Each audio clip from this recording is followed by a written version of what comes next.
Salut tout le monde, ici Ciné Sébastien. Aujourd'hui, on s'attaque au film Happy Gilmore. Vous êtes prêts? On y va?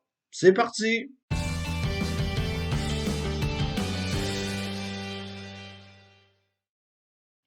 Dans Happy Gilmore, on suit notre protagoniste. Comme on dit, c'est un gentil jeune homme, mais malheureusement pour lui, rien ne va plus. Premièrement, il se fait larguer par sa copine. Deuxièmement, il essaie de trouver un sens à sa vie. Et troisièmement, eh bien, sa grand-mère, qu'il aime plus que tout au monde, a d'énormes dettes d'argent. Elle doit en tout 270 000 à l'impôt. No! God, please, no! No! En cette situation pareille, qu'est-ce qu'un petit-fils ferait pour sa grand-mère? Eh bien, l'impossible. Grâce, comme on dit, à un talent qu'il soupçonnait, ou plutôt une façon de parler pour évacuer sa colère et sa frustration, Happy Gilmore est capable de faire un swing d'enfer, ou plutôt de lancer la balle à une très, très grande distance. Donc, et voilà l'histoire de ce célèbre futur hockeyeur devenu joueur de golf. Donc, voici l'histoire du film. Pourquoi je vous recommande d'écouter Happy Gilmore? Ben, premièrement, parce que le film est disponible en ce moment sur Netflix. Ne manquez pas cette comédie. Deuxièmement, le film dure seulement que 90 minutes, donc c'est vraiment parfait pour une comédie de ce genre-là. Et c'est le film qui m'a fait découvrir Adam Sandler. J'adore Adam Sandler, mais c'est le genre de film personnellement que je préférerais voir encore et je trouve ça dommage que Adam Sandler ne sorte plus vraiment de films au cinéma.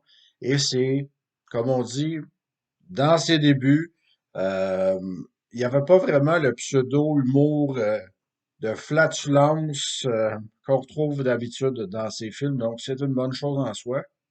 Et également, plusieurs scènes cultes apparaissent dans ce film-là. Le célèbre combat avec Happy contre Bob Barker, c'est impossible de ne pas rire. Il y en a beaucoup. L'apparition de Carl Weathers en entraîneur de golf et Christopher McDonald en shooter McGavin, un golfeur arrogant qui essaie de tout faire pour obtenir une célèbre veste dorée, alors qu'il, lui, est complètement dégoûté par l'attitude révoltante d'Happy Gilmore, donc il considère que celui-ci est une menace pour l'avenir du golf, donc il donne une très bonne performance. Fait amusant, le rôle de Shooter McGavin a été d'abord proposé à nul autre que Kevin Costner. Hmm, No!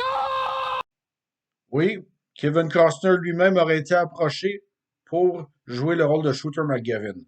Je regrette, mais pour moi, c'est non. J'adore Kevin Costner plus que tout.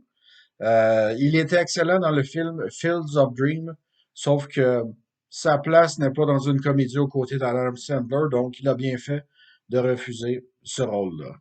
Prenez note, il y a un caméo spécial de Ben Stiller. Oui, l'acteur qui a joué dans le film Zoolander interprète un pseudo-gardien ou surveillant d'une maison de retraite où la grand-mère de Happy Gilmore est temporairement installée là. Il me fait réellement rire parce que on voit vraiment tout le côté agressif du personnage et avec son énorme moustache, il me fait penser beaucoup à un des membres du célèbre groupe Village People. Est-ce que vous vous attendez à ce que ce film-là gagne un Oscar? Pas du tout. Est-ce que vous vous attendez à être diverti pendant 90 minutes? Oui, c'est le but du film. C'est une comédie inoffensive. Vous allez en rire un bon coup. Écoutez, n'hésitez pas à écouter ce film-là en famille. C'est drôle comme ça se peut pas. Vous allez en rire du début à la fin. J'ai pas grand point pas grand point négatif sur le film.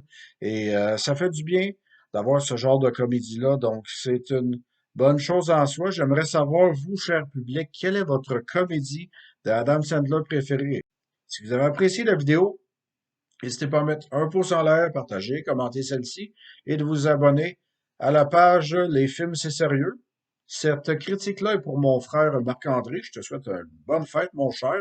Drôle d'histoire, le film est sorti le 16 février en 1996. Ce film-là a officiellement 26 ans et il n'a pas pris une ride. Et cette vidéo est particulière aussi, c'est pour Monsieur Ivan Reitman, le célèbre réalisateur de Ghostbusters ainsi que Jumeaux et Junior.